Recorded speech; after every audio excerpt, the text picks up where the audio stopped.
araw mga kaibig. At dirito po tayo ngayon sa Tanawan, Oslob, Cebu. Kung saan dito na rin po kami nag-check-in kagabi sa may Seastar Travelers Inn. Bali, papa-check out na rin kami para sa ibang activities naman.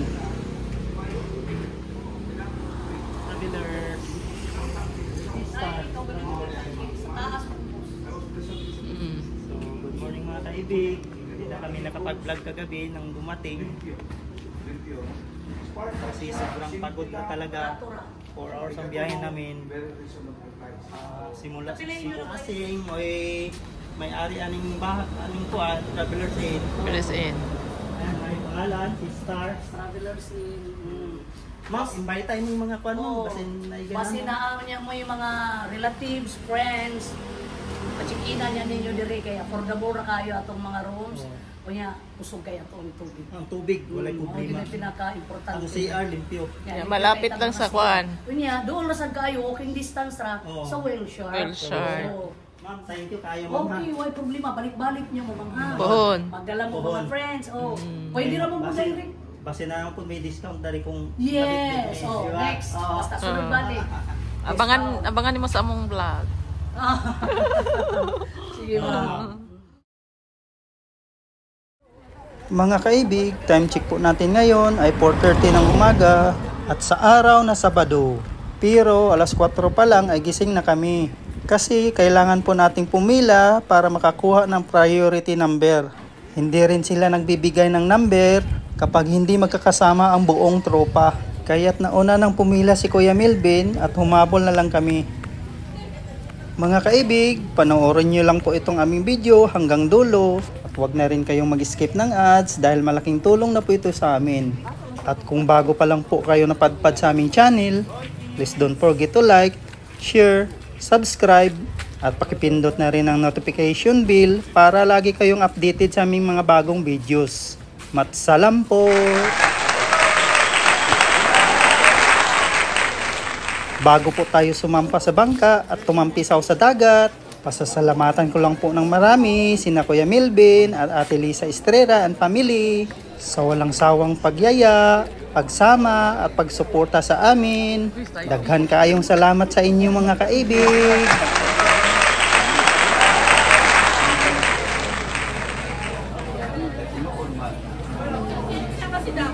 Ayan, nilagyan kami ng tato sa res mga kaibig.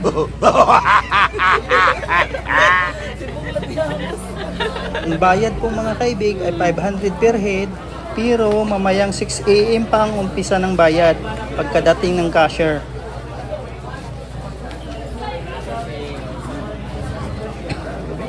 Pang 52 kami mga kaibig.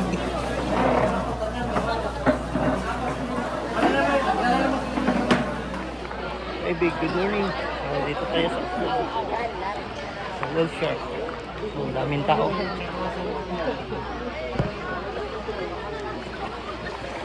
Sightseeing muna tayo dito mga kaibig habang hindi pa nag-uumpisa yung orientation.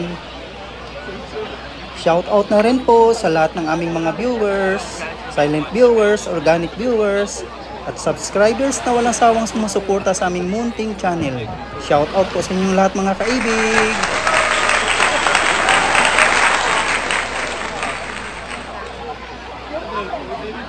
Araw-araw, laging maraming tao dito mga kaibig. Lalong-lalo na kapag araw ng Linggo at Sabado. Good morning everyone. Welcome to Tanawan, Oslob, Cebu. I'll be giving you a short orientation regarding with the rules and the regulations that you need to follow during your whale shark interaction. We are implementing these rules for your safety and the protection of the whale sharks as well. First and the most important rule is you're not allowed to touch the whale sharks because they're considered as wild creatures, so they may react violently or swim away, leading to a shorter interaction. Second, no flash photography because whale sharks are sensitive to light. Third, in swimming, please observe 4 meters distance away from the whale sharks and 5 meters if you use your flippers or fins. That's from the mouth down to its tail. And if you can see if the whale sharks are getting closer to you, please don't panic. Just give them way and let them pass. They are harmless, and please don't chase them. And lastly, you're not allowed to apply sunblock, sunscreen, or any kind of skin protection because these products contains chemicals that can harm the whale sharks. But if you apply it already, please rinse it off down there at the shower area before boarding the boat. Please obey the rules to avoid penalty. We have some sea wardens monitoring the whole operation. And additional reminders, from here down to the interaction area, wearing of life vest is mandatory. But upon reaching there, if you have a good swimmer and can swim deeper, you can take off your life vest and leave it on the boat. And from the boat down to the water, please enter slowly. For those who will swim, please remove your jewelry or any fashion accessories with you, because they may accidentally fall and we are not liable for that. For taking pictures underwater, mobile phones are not recommendable. Kaway mo tayo. And please don't leave your phones underwater. Ateles. Clemens. Oh, kaway.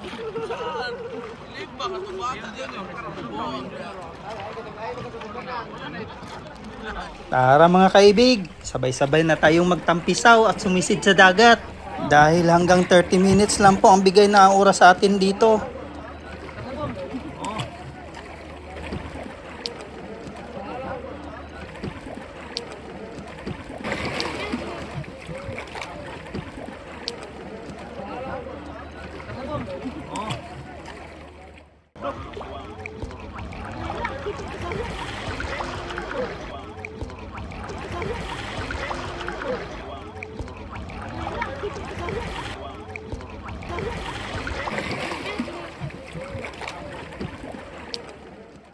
Sir.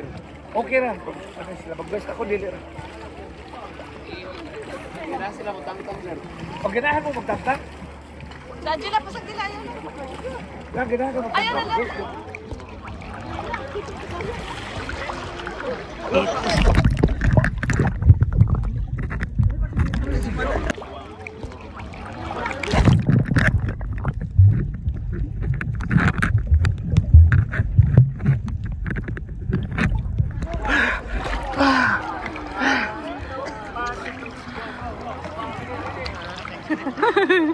Beto sa dito na to diyan mga taga-grita.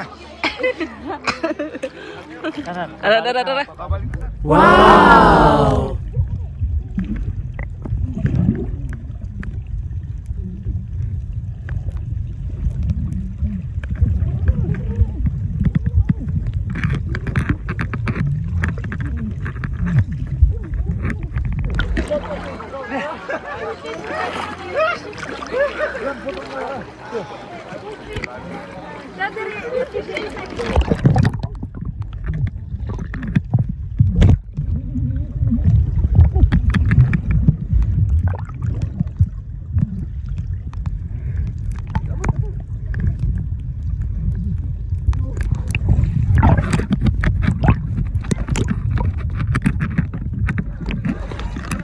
Wait, 5 meters ba to?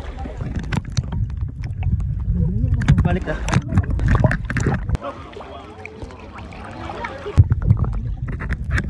Front of us.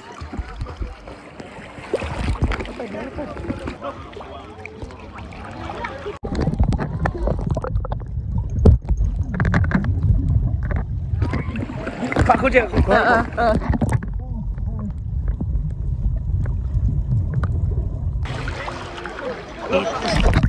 Oh my god.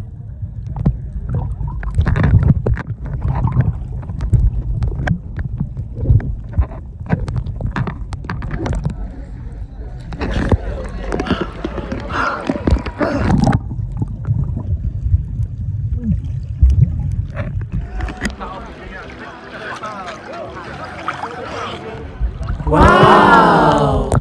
May kabalik.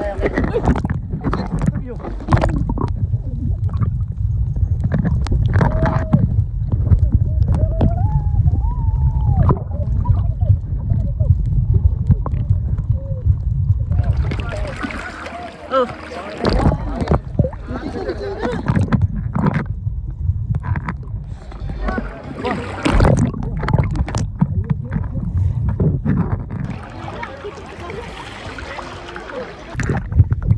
Oh my God.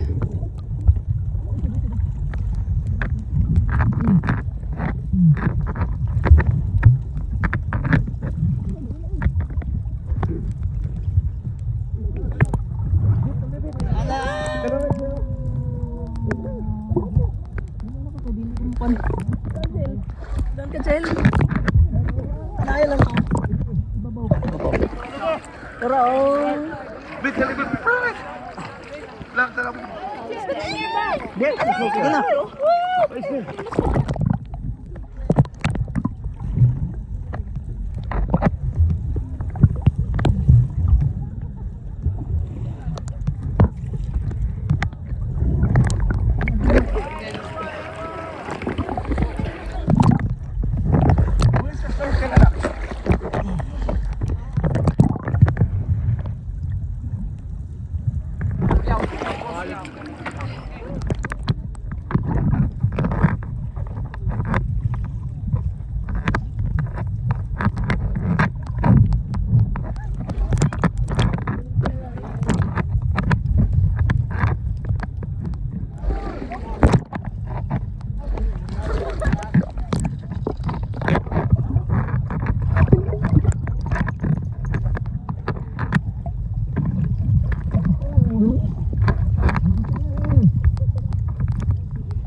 May tagdapoy video dito.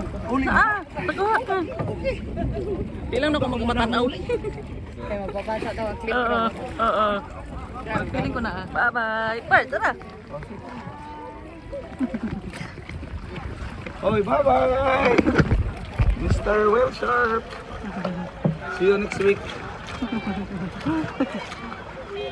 Kain mga kaibig! Kaibig.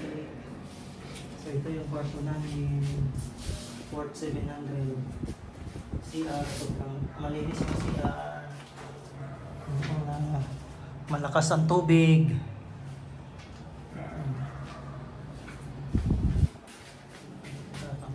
Mga kaibig, dito na po magtatapos ang aming vlog. Hanggang sa muli. God bless po sa ating lahat at ingat palagi. Adios!